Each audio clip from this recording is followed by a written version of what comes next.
Social media താരങ്ങളായ രജിത് കുമാറും രേണുസുധിയും സംഘവും നടത്തിയ കാർ യാത്ര വിവാദമാവുന്നു. രേണുസുധി ഉൾപ്പെടെ 2 യുവതികളെ മുൻസീറ്റിൽ ഇരുത്തിയാണ് രജിത് കുമാർ വാഹനം ഓടിക്കുന്നത്.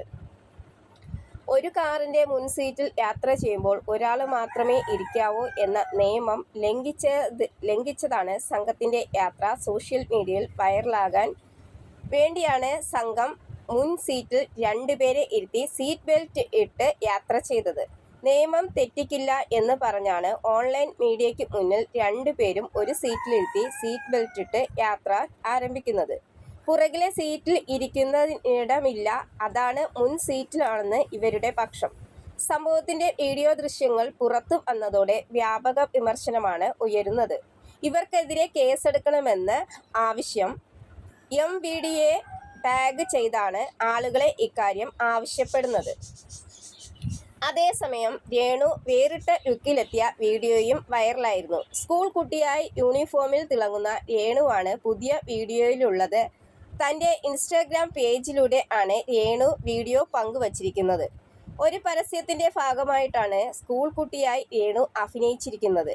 മികച്ച അഭിപ്രായമാണ് വീഡിയോയ്ക്ക് ലഭിക്കുന്നത്. അതേസമയം തനിക്കെതിരെയുള്ള സോഷ്യൽ മീഡിയയിലെ കമന്റുകളും രേണു കഴിഞ്ഞ ദിവസം പ്രതികരിച്ചിരുന്നു.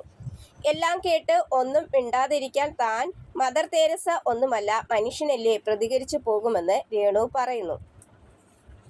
തന്റെ ശരീരത്തിന് അനുയോജ്യമായ വസ്ത്രങ്ങളാണ് ഞാൻ ധരിക്കുന്നത്. ഇതുവരെ അതെനിക്ക് ഷെയിമായി തോന്നിയിട്ടില്ല. നാളെ അത് തോന്നി കൂടായ്മ ഉണ്ടാകുമെന്നോ എനിക്കറിയില്ല എന്നും രേണു പറയുന്നുണ്ട്. ജാതിയൊക്കെ പറഞ്ഞ് അധിക്ഷേപിക്കുന്നത് തെറ്റാണ്. ഞാൻ ഉന്നത കുലജാത ഒന്നും അല്ല. എടി അട്ടപ്പാടി എന്ന് വിളിച്ച് അധിക്ഷേപിക്കുന്നവരും ഉണ്ട്. ഞാൻ അതെ എന്നാണ് പറഞ്ഞത്. കോളനി എന്ന് വിളിക്കും. അതെ, ഞാൻ കോളനിയിൽ താമസിച്ച ആളാണ്. എടി കോളനി എന്നൊക്കെയാണ് വിളിക്കുന്നത്. എന്ത് പറഞ്ഞാലും മിണ്ടാതെ ഇരിക്കുന്നതും കേൾക്കാൻ ഞാൻ മദർ തെരേസ ഒന്നുമല്ല. എന്നെ ചീത്തയാണ് പലരും വിളിക്കുന്നത്. ഞാനും പ്രതികരിച്ചു പോകും. ഞാനും മനുഷ്യരല്ലേ എന്ന് രേണു ചോദിക്കുന്നു.